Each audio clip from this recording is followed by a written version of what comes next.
Zero and the Search for Effective Zen. Episode 8. What do we mean by the highest good? You ever stop to ask yourself, what's the point of all this? No, seriously. Shoelaces exist to keep your shoes on. Your shoes protect your feet. Your feet help you walk. Walking might help you get to work.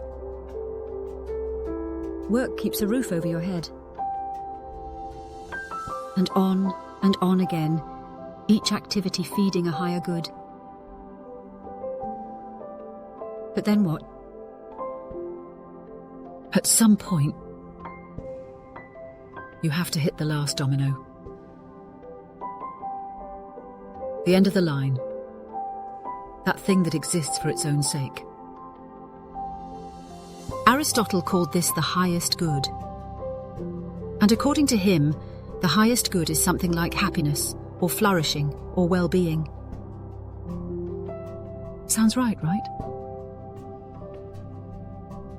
But does that definition actually go far enough?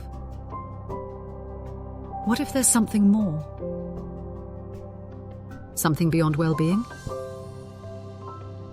Something spiritual?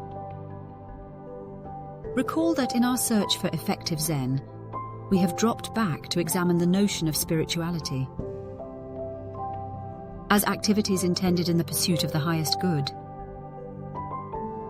Now here's where things get really interesting. Different traditions throughout history have mapped out their own versions of the highest good.